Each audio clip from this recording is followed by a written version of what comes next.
Bismillahirrahmanirrahim. Assalamualaikum warahmatullahi wabarakatuh.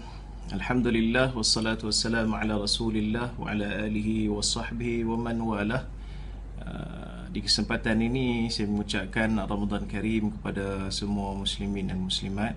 Selamat menyambut Ramadan. Moga Ramadan ini di antara Ramadan yang terbaik bagi kita insya-Allah. Di kesempatan yang ada ini ingin saya sebut beberapa keutamaan di dalam bulan Ramadan yang boleh kita jadikan sebagai satu sebab kepada semangat kita untuk kita melakukan amal ibadah di dalam bulan Ramadan ini.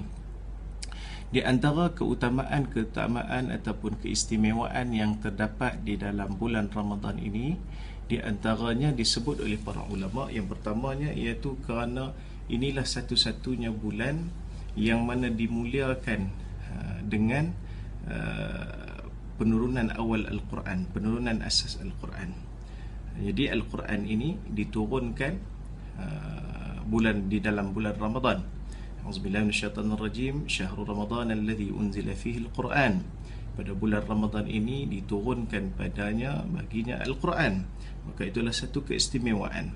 Sebab itu kalau kita melihat kepada Al-Quran ini, apabila turun saja, apabila sesuatu perkara melibatkan ataupun terkait dengan Quran, pasti dia akan mulia. Cuba perhatikan bagaimana bulan Ramadan ini dimuliakan dengan Al-Quran.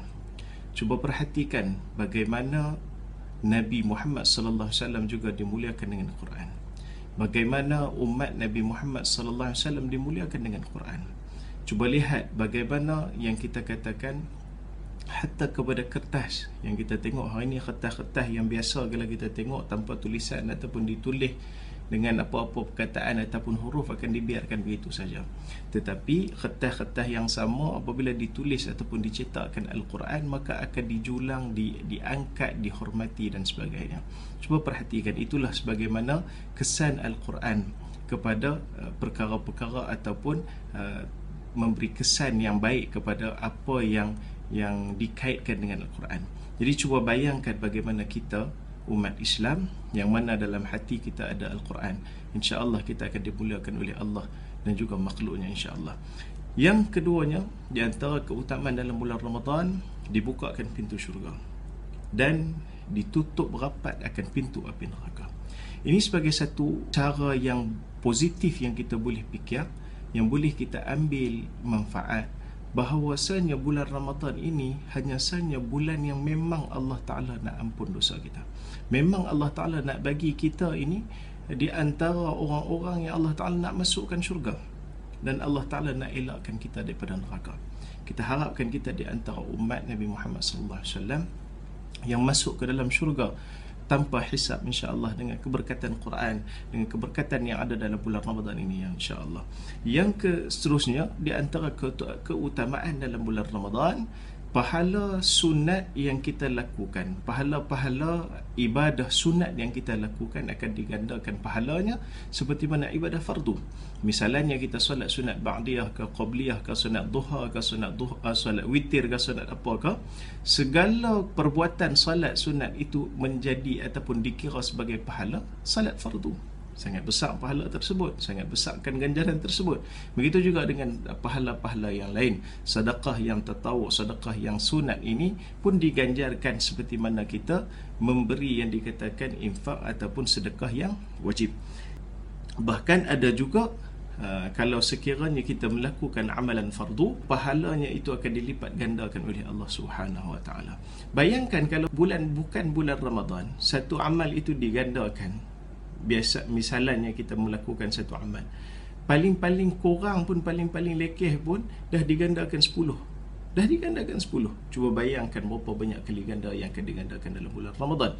Dan keutamaan bulan Ramadan juga, di dalamnya ada yang dikatakan malam yang mana sangat dimuliakan, iaitu malam Lailatul Qadar. Dan kita harapkan kita di antara orang-orang yang mendapat malam Lailatul Qadar insya-Allah. Di antaranya juga akan diikat pada bulan Ramadan ini, akan dibelenggu akan para syaitan, iaitu syaitan-syaitan yang mengganggu manusia, sehingga akan memberi semangat, memberi kemampuan kepada manusia insan ini untuk melakukan ibadah dalam bulan Ramadan. Mungkin ada yang bertanya, apakah sebabnya apabila dibelenggu akan semua syaitan tetapi masih lagi ada yang melakukan maksiat di atas muka bumi Allah dalam bulan Ramadan? Di antaranya disebut para ulama, kemungkinan yang dibelenggu itu adalah golongan-golongan syaitan-syaitan yang sebahagiannya dibelenggu dan sebahagiannya lagi masih dibiarkan, cuma dilemahkan. Ada juga pendapat mengatakan bahawasanya kesemuanya dibelenggu.